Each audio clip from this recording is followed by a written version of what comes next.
Hello สบายดีมื้อนี้มาอยู่กับข้อย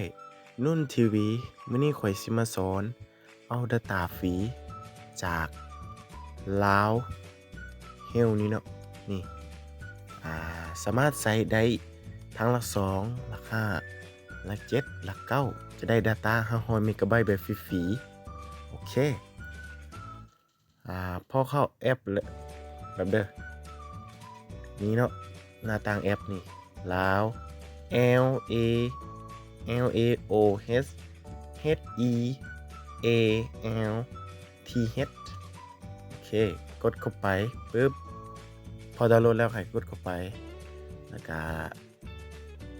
เออไปที่นี่เนาะนี่ลงทะเบียนถ้าเบอร์ไผเคยลงทะเบียนแล้วให้ให้เข้าระบบถ้าเบอร์ไผยังบ่ทันได้ลงทะเบียนให้กดลงทะเบียนโอเค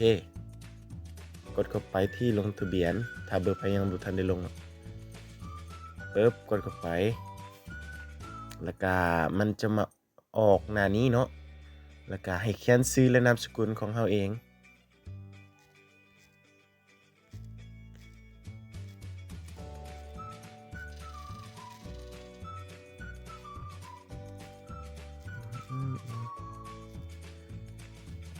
แล้วก็ให้ใส่เบอร์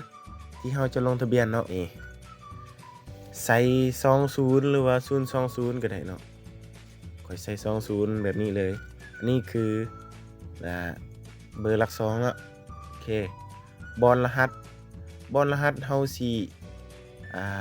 กดค้างอยู่พี่แล้วก็เลือกทั้งหมดสำเนาโตเบอร์ก็ได้แล้วก็ให้นี่ติ๊กบนนี้เนาะบนเขาเปิดตานี่เนาะเปิดการมองเห็นปึ๊บแล้วก็ให้กดค้างบนรหัสผ่านนี้แล้วก็ให้กดวางมันบอกแนวนี้เนาะรหัสผ่านต้องมีอย่างน้อย8ตัวอักษรรวมทั้งตัวอักษรตัวเลขก็ต้องมีตัวอักษรตัวอย่างเราเติมอังกฤษเนาะปึ๊บตัว P มันก็ได้แล้วก็ให้พอมันเป็นแบบนี้เนาะแล้วก็ให้เปิดรูปตานี้เนาะโอเคปึ๊บแล้วก็ให้ไปที่รหัสนี้แล้วก็ให้กดค้างไว้แล้วก็เลือกทั้งหมดแล้วก็สำเนาแล้วก็ให้ไปที่ยืนยันรหัสผ่านให้กดค้างไว้แล้วก็กดวางโอเคได้แล้วแล้วก็ให้เลือกแขวงเนาะแป๊บเด้อแล้วก็ให้เลือกแขวงเราอยู่เนาะโอเคข้อยอยู่แขวงอัตตปือเมืองก็เมืองซานไซปึ๊บโอเคแล้วก็ให้ใส่วันเดือนปีเกิดนี่วันเดือนปีเกิดเราเนาะโอเคเราสิพิมพ์ก็ได้หรือว่าสิไปบ่นี้ก็ได้เนาะนี่โอเค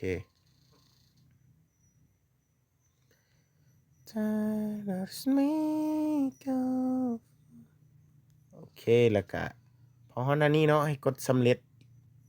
ปึ๊บแล้วก็บ่นี้ให้เลือกเพศเนาะอ่ามีทั้งเพศหญิงและเพศชายเนาะโอเคข้อยเป็นผู้ชายก็ให้เลือกเพศชายปึ๊บบอนแป๊บเด้อ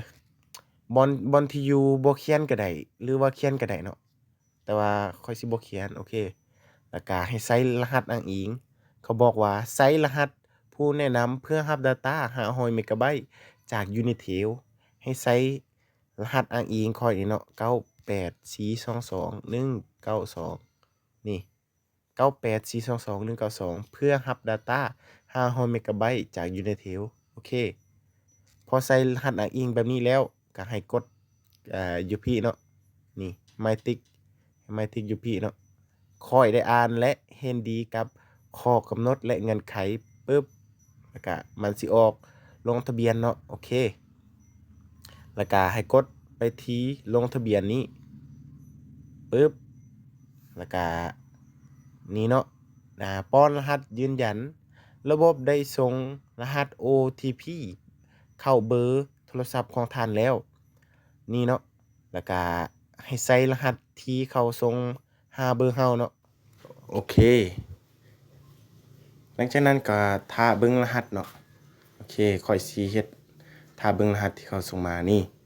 817271โอเคกดคล็อกแล้วก็ป้อนรหัสยืนยันเนาะใส่แล้วกดค้างแล้วก็กดวางพาสแล้วก็